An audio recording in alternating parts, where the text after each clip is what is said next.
고물가 시대를 극복하고 미리 대비하여 분담금 폭탄을 줄일 수 있는 방법.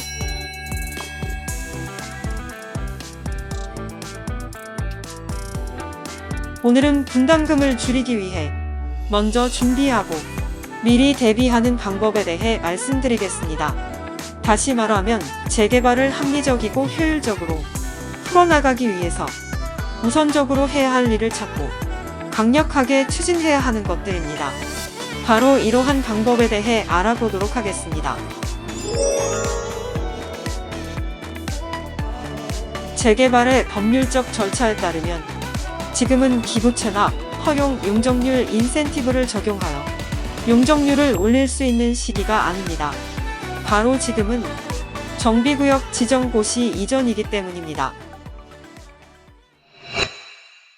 신림5구역 추진 일정을 살펴보면 현재는 정비구역 지정 고시 이전입니다.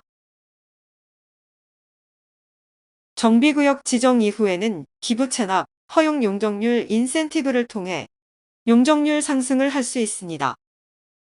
기부채납은 재개발이나 재건축 등을 추진할 때 사업 부지의 일정 부분을 도로, 공원 등의 공공시설, 주차장이나 벤처시설 등을 국가나 지방자치단체에 무상 제공할 경우 건폐율, 용적률, 높이 제한을 완화시켜주는 등의 혜택을 받을 수 있는 제도입니다. 허용 용적률 인센티브는 방제안전, 돌봄시설, 감성디자인, 지역 특화시설 등을 국가나 지방자치단체에 무상 제공할 경우 건폐율, 용적률, 높이 제한 등을 완화시켜주는 제도입니다. 그리고 신림5구역의 특성상 경사면이 지하층의 바닥 면적이 되므로 용적률이 포함되지 않기 때문에 유리한 면도 있으며 자연 경사면을 이용한 스키플로어 형태의 건물 설계를 통한 이득 또한 볼 수 있습니다. 하지만 이 경우는 분담금 폭탄에 대한 근본적인 대책은 될 수가 없습니다. 거두절미하고 분담금 폭탄에 대해 말씀드리자면 지금 접할 수 있는 여러 기사에서 볼 수 있듯이 여러 재개발 지역에서 먼저 준비하고 미리 대비하지 않아 혹독한 대가를 치르고 있는 것입니다. 즉, 분담금 폭탄을 막고 있다는 말입니다. 그래서 가칭 신림5구역 재개발 추진위원회에서는 정비구역 지정고시 이전인 지금까지 우리 구역의 상황을 상세하게 파악하고 사업성을 분석하여 소유주분들의 분담금 폭탄을 막기 위해 준비와 대책을 마련한 것입니다. 그리고 앞으로 법률적 절차에 맞는 분담금 줄이는 방법 찾기는 계속될 것입니다. 우리가 지금 정비구역 지정 전에 해야 할 일은 무엇이며 미리 대비해야 할 대책은 무엇일까?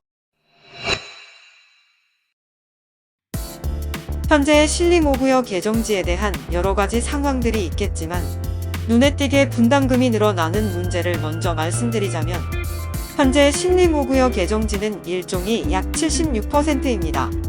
현재 신림5구역에 이종지 22% 면적의 폭 5m 도로가 있습니다. 현재 상태에서 진행할 경우 도로의 폭이 20m로 넓어져야 합니다. 이에 현재 신림5구역의 이종지 22%에 접해 있는 면적이 도로의 생성으로 많이 잃게 됩니다. 그렇게 되면 현재 상태에서 진행할 경우 분담금이 많이 늘어날 수밖에 없습니다. 신설에 따른 도로 추가 면적이 5,100제곱미터로 기회 손실금 3,700만원 플러스 알파가 발생하게 되어 우리들이 내어야 할 분담금이 더 불어나게 됩니다. 그러므로 도로에 빼앗기는 이종지 면적을 줄이고 사업성을 높여 분담금을 적게 내는 방법을 찾아 준비하고 대책을 마련해야 하는 것입니다. 그러한 대책이 실현되면 분담금 3,700만원 플러스 알파, 즉 기회손실금을 절약할 수 있는 것입니다. 이러한 대책은 기부채납이나 허용 용적률 인센티브 제도로 용적률 상승 효과를 보기 전에 앞서 추진되어야 하는 선결 과제인 것입니다. 이에 기회손실금 3,700만원 플러스 알파와 더불어 분담금을 더 줄일 수 있는 대책을 찾아보았습니다. 현재 정비구역 지정고 시 이전 용적률 상향을 고려하지 않은 추정 용적률을 적용하여 가칭 신림호구역 재개발 추진위원회에서 분석한 결과에 따르면 408번지 일대를 편입하면 최하 6.3% 용적률을 올릴 수 있고 409번지 3종지 상업지역을 포함하면 최하 5.1%의 용적률을 올릴 수 있습니다. 이는 용적률 상승과 더불어 408번지 일대 편입으로 3,600만원 플러스 알파의 분담금이 줄어드는 것이고 409번지 3종지 편입으로 2,900만원 플러스 알파의 분담금이 줄어들며 기회 손실금 3,700만원 플러스 알파를 줄여 최하 1억의 분담금을 줄이게 되는 것입니다. 이 결과는 지구 단위로 묶이면서 이루어지는 종상향을 고려하지 않은 것이므로 만약 종상향까지 고려하면 이들 두 지역의 편입 효과는 엄청나게 클 것입니다. 종상향을 고려했을 때의 편입 효과에 대해서는 차후 말씀드리겠습니다. 정비구역 지정 이전에 소유주님의 분담금을 줄일 수 있는 유일하고 확실한 방법은 사업성이 좋은 지역을 편입하는 것이기 때문에 가칭 신림호구역 재개발 추진위원회에서는 기부채납, 허용 용적률 인센티브로 용적률을 올리는 일에 앞서 최우선적으로 해야 할 일을 찾아 매진하고 있는 것입니다.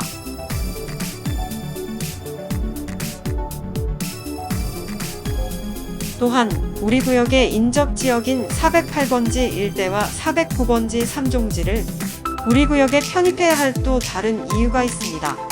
만약 두 지역의 주민이 1조 4선, 채광 1조, 소음, 금진 등 생활환경에 대한 합법적 민원을 제기한다면 공사 중단이 될 것은 불보듯 뻔한 일입니다. 상도시 고구역에서는 사업성이 낮은 지역임에도 불구하고 민원의 여지를 고려하여 두 인접지역을 편입하였습니다. 그런데 다행스럽게도 우리 구역의 두 인접지역은 사업성이 좋은 2종, 3종 지역입니다. 그리고 현재 재개발이 지연되고 있는 것에 대해 살펴보면 관악구나 서울시에서도 사업성이 좋은 지역을 편입하지 않고 신림호구역 재개발을 추진한다면 분담금이 너무 높아져 소유주님의 불만이 너무 커질 것을 우려하여 사업 진행을 보류하고 있는 것인지도 모릅니다.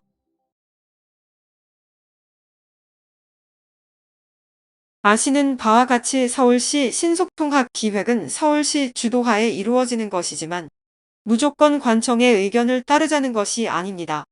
관악구가 서울시에서 사업성 등을 고려한 정비계획을 면밀히 검토하여 알려주고자 함에도 신림호구역의 소유주분들이 듣고자 하는 의지가 보이지 않으므로 조금씩 일정이 미뤄지고 있는 것인지도 모릅니다. 그래서 관악구와 서울시에서는 소유주분들이 사업성이 좋은 인접지역의 편입 요구를 기다리고 있을 것입니다.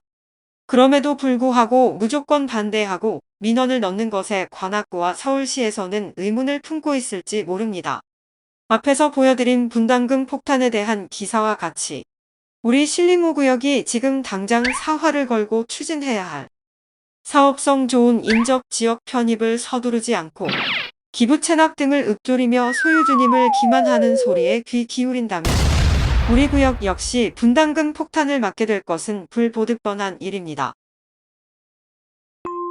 소유주 여러분, 이러한 사실들을 부디 널리 알려주시고 퍼뜨려 주시어 소유주님의 분담금도 줄이고 사업이 빠르게 추진될 수 있기를 희망합니다.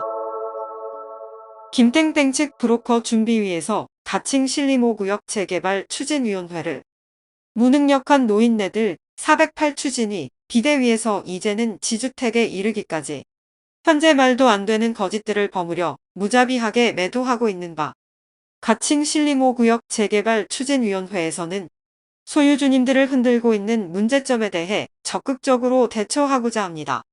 거짓 소문에 대한 발원지를 발본색원하여 강력 대응하기로 하였습니다. 이는 1180명이 있는 톡방에서 없는 일을 있었던 것처럼 만드는 상황들을 유심히 지켜보고 있으며 함께 합심하여 거짓을 진실로 유도하고 있는 이들을 강력하게 조치할 것입니다.